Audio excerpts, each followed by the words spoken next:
Vamos ouvir a palavra de Deus que se encontra em 1 Samuel, capítulo 22, do verso 1 ao 3, que diz assim: Então Davi se retirou dali e se escapou para a caverna de Adulão.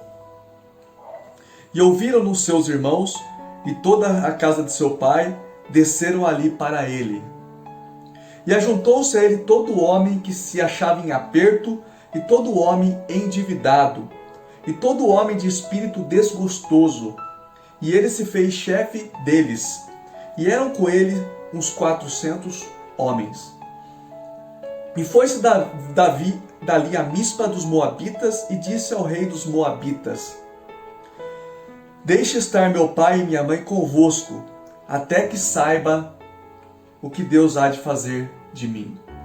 Irmãos, somos facilmente enganados em acreditar que Deus poderia ter feito o melhor por nós em uma dada situação. Um exemplo disso é o rei Davi, que estava em apuros, fugindo do rei Saul. Davi poderia pensar: e agora o que eu faço? Antes desse evento citado no texto acima, Davi foge para Aquis, e ali acontece algo inusitado. Davi se finge de louco, deixando saliva correr pela barba, com medo do rei de Gate. Veja a situação dramática em que Davi se encontrava.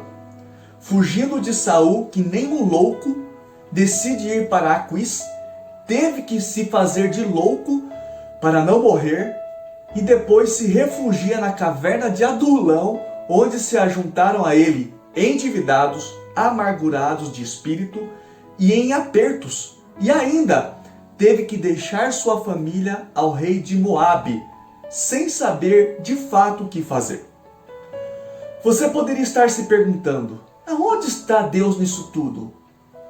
Por que ele silencia em momentos tão confusos como esse que aconteceu com Davi? Quantas vezes você gritou: cadê o meu Deus? Você até citou aquele texto que o Senhor nunca nos abandonaria.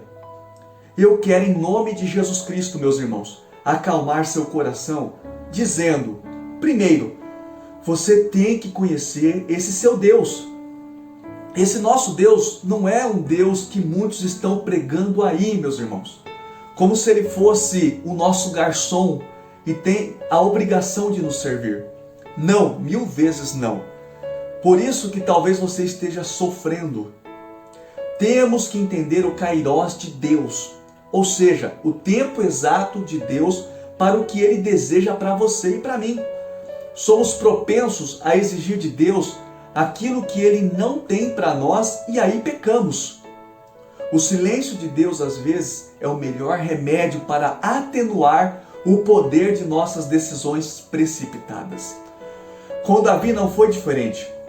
Deus conhecia bem o coração de Davi e por isso Deus teve que adiar algumas bênçãos. Se você conhece bem esse Deus, tenho certeza que depois desse silêncio misterioso, Ele vai se revelar poderosamente na sua vida e transbordar as promessas dele para você. O grande príncipe dos pregadores, Charles Spurgeon, disse o seguinte, abre aspas: antes de Deus fazer uma grande obra através de nós, Ele fará uma grande obra em nós. Fecha aspas. Você consegue entender essa frase? Primeiro, Ele faz uma grande obra em nós através da santificação. Depois, Ele nos usa para a sua própria glória. Com os personagens bíblicos não foi diferente. Todos eles passaram pelo cadinho do sofrimento. Alguns afoitos, como por exemplo o rei Saul, desobedeceram a Deus e terminaram sua carreira na derrota. Meus irmãos, se Deus está em silêncio, é porque Ele está trabalhando em você e por você. Não tome de forma nenhuma decisões precipitadas. Se Ele estiver em silêncio, saiba que o melhor está por vir. Termino com o apóstolo Paulo dizendo: sabemos que todas as coisas cooperam para o bem daqueles que amam a Deus, daqueles que são chamados segundo o seu propósito. Aleluia! Deus te abençoe grandemente, meus irmãos. E ficam na paz. Deus abençoe.